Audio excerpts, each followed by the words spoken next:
Hello everyone, फिर से मेरे और शर्वरी के यूट्यूब चैनल पर आप सभी का स्वागत है। दुर्भाग्यवश शर्वरी अभी माता के कर्तव्यों में व्यस्त है, इसलिए वो नहीं आ पाएगी शायद, लेकिन मैं आप सभी की खिदमत में हाजिर हूँ। और शुरू करते हैं आज का टॉपिक, जिसका नाम है जीवन एक संग्राम, स्टेप की कहानी। अभी आप कहेंगे ये स्टेप एग्जैक्टली है क्या?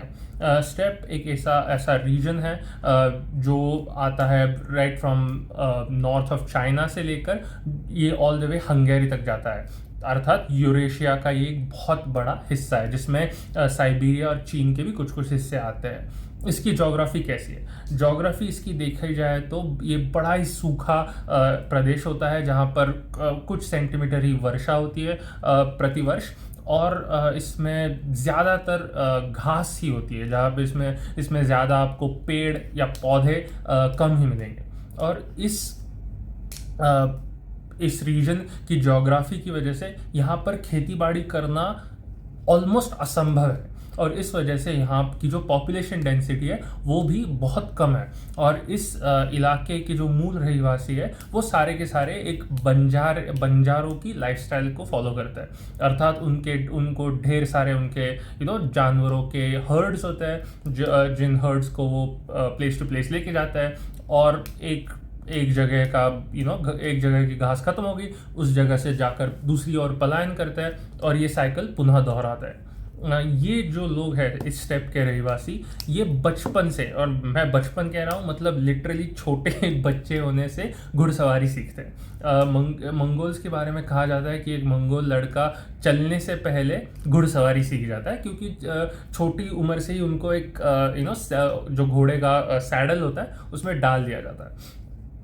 इस वजह से जब तक ये एडल्टहुड की तरफ आ जाता है, जब तक ये जवानी और तक आ जाता है, तब इनमें इनके जो आर्चरी स्किल्स होते हैं और घुड़सवारी के स्किल्स होते हैं, दे आर पार नन। क्यों? क्योंकि इनका हंटिंग और अपनी उपजीविका चलाने का तरीका ही ये होता है कि किसी जानवर या किसी पंछी के पीछे भागो और उसको तीर से मार गिराओ।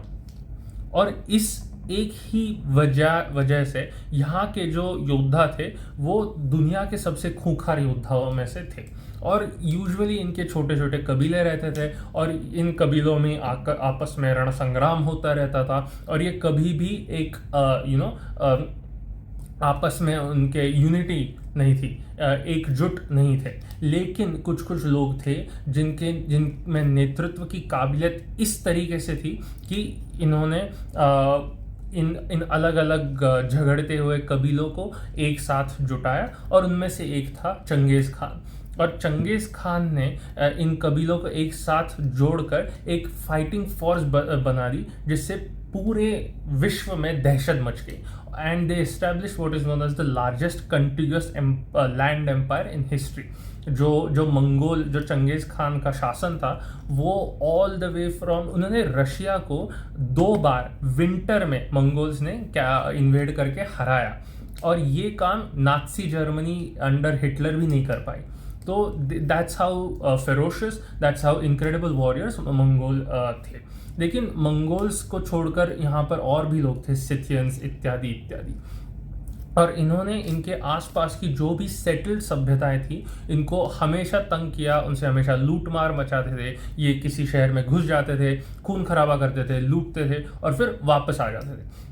लेकिन फिर आप समझेंगे कि यार इनके पास तो बड़े सारे लोग होते होंगे ताकि इन सेटल्ड सभ्यताओं पर हावी थे। ऐसा बिल्कुल भी नहीं है। आप जब मंगोल्स ने चाइना और चीन के खिलाफ जंग छेड़ दी, तो कहते हैं कि चीन के जो सेटल्ड साम्राज्य थे, उनकी जो जनसंख्या थी वो उनके 100 गुना ज़्यादा थी।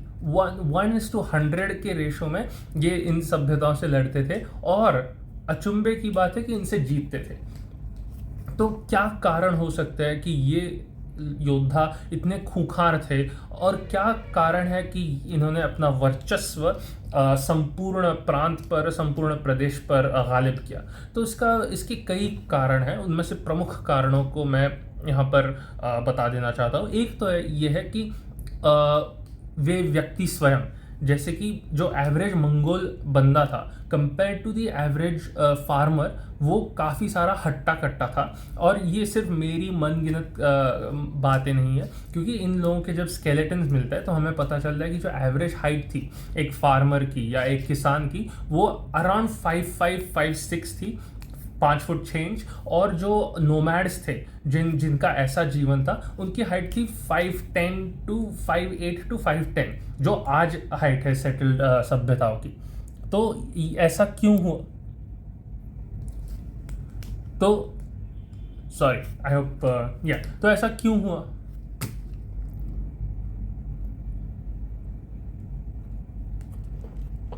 तो ऐसा क्यों हुआ कि इनकी हाइट उनसे ज़्यादा थी? और उनमें से प्रमुख कारण है कि इनको खुराक ज़्यादा अच्छी मिलती थी, ये मांस बहुत ज़्यादा खाते थे, तो ऑफ कोर्स प्रोटीन अच्छा खासा मिलता था।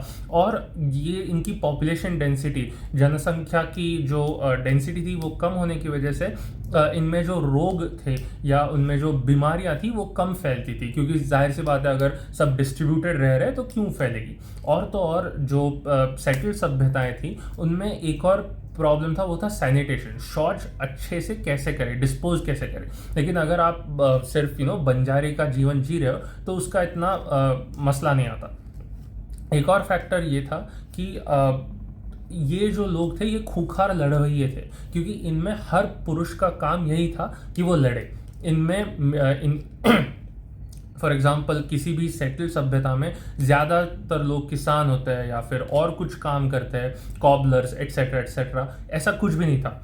जो भी इन नोमैडिक सभ्यताओं में लोग थे वो सारे के सारे लड़वैये थे। और तो और इनकी औरतें भी बहुत अच्छे से धनुर व्यवस्था में उत्पारण थी। तो ये एक और फैक्टर थे। तो जब ये लड़ते थे तो ये सारे के सारे मिल के लड़ते थे। अभी आप मान के चलिए कि दो सभ्यताएं, एक में दोनों में 2000 ही लोग हैं, लेकिन एक में 1000 पुरुष है और दूसरे में, और वो सारे के सारे लड़वई है, और उसमें दूसरी जो सभ्यता उसमें शायद 10% ही होंगे। तो ये एक फैक्टर था। दूसरा फैक्टर ये भी था कि इनको हरा पाना बहुत मुश्किल था, क्योंकि फॉर एग्जाम्पल लेट्स से कि चीन है जो एक सेटल्ड सभ्यता है, और वो मंगोलिया के खिलाफ उसने जंग छेड़ दी और वो मंगोलों पर विजय पाना चाहता है। मंगोलों के पास तो उस समय शहर ही नहीं थे, ये सारे बंजारों के लाइफस्टाइल जिया करते थे। तो जब उन्हें पता चलता था कि कोई उनसे रण संग्राम करने आ रहा है, तो उनसे लड़ने की बजाय वो रिट्रीट करते थे, वो अंदर भागते थे। और उसको वो भागना भी नहीं कहेंगे, चाहे शायद वो उसे गनीमी कावा जो शिवाजी महाराज ने फिर महाराष्ट्र में अपनाए मुगलों के खिलाफ, उसी में ये बहुत माहिर थे।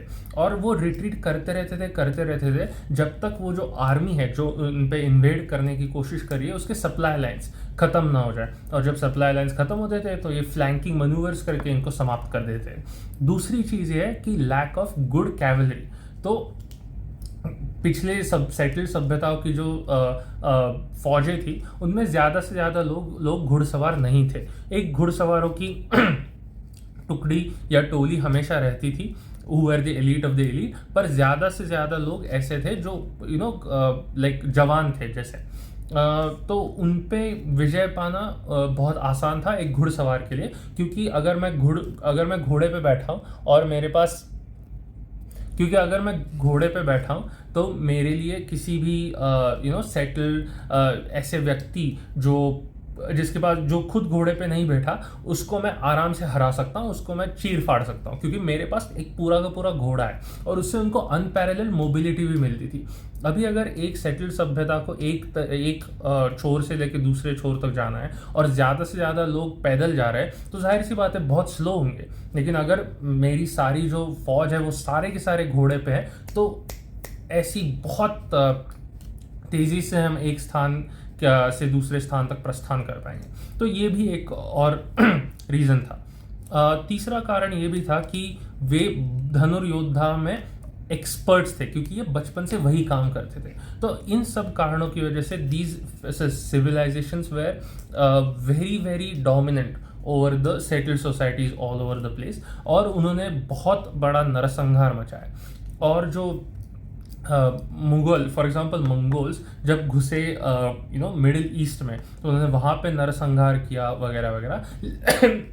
लेकिन धीरे धीरे बाद में वे उन सोसाइटीज़ के बादशाह बन गए और उन्होंने उन्हीं सोसाइटीज़ के तौर तरीकों को अपनाना शुरू कर दिया। और फिर इनके भी अलग अलग ट्राइब्स बने। फॉर एग्जांपल जो टर्क्स है, कहते हैं उनका भी ओरिजिन कहीं ना कहीं मंगोल से भी ही जाके मिलता है। और जो मुगल थे वो भी मंगोल ही थे, जो और जगह पे रह के थोड़े मिडल ईस्टर्नाइज हो गए थे और इन्होंने बाद में आके ऑफकोर्स इंडिया पर आक्रमण किया। तो ये है कहानी मंगोलों की, और इस वजह से उन्होंने पूरे भारत में और पूरी दुनिया में इतनी तबाही मचाई। क्या वो ब्लैंकेट ऐसा कह सकते हैं बुरे थे? जियोपॉलिटिक्स में क्या ही कह सकते हैं, पूरे इतिहास के सारे पन्ने लाल ही है, तो उसमें क्या कौन बुरा और कौन अच्छा। पर एक बात कह सकता हूँ कि सेटल्ड सोसाइटीज़ और जो लोग बंजारा लाइफस्टाइल को फॉलो करते हैं उनमें हमेशा कहीं ना कहीं मतभेद रहे, कहीं ना कहीं ऐसे तनाव रहे।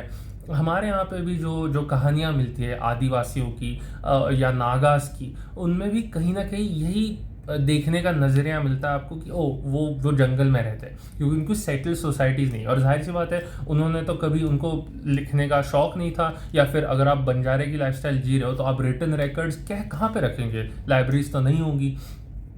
तो इस वजह से इन सभ्यताओं का इतिहास जो लिखा गया वो भी हमेशा सेटल सभ्यताओं ने ही लिखा जो उनके खिलाफ लड़ रहे थे। अभी आप ही समझे कि अगर मेरा इतिहास मेरा प्रतिद्वंदी लिख रहा है तो जाहिर सी बात है उसका वो कितना ही ऑब्जेक्टिव हो सकेगा उस बारे में।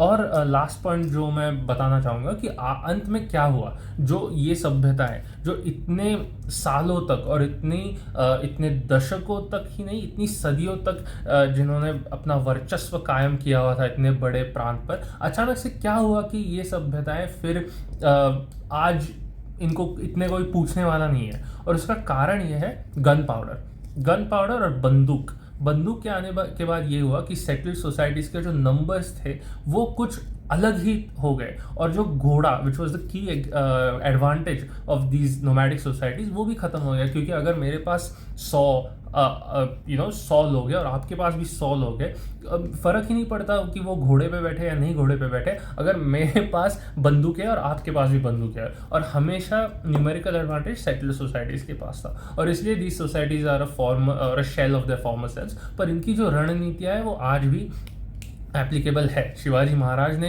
इन्हीं रणनीतियों का फ़ायदा उठाया, और वियतनामीज़ और अफ़गानियों ने भी इन्हीं रणनीतियों का फ़ायदा उठाया। और शिवाजी महाराज ने मुग़लों को शिकस्त दी, वियतनामीज़ ने अमेरिकन्स को शिकस्त दी, और अफ़गानियों ने तो सोवियत रूस को शिकस्त दी, और अमेरिका को भी शिकस्त दी। Thank you, like share and subscribe.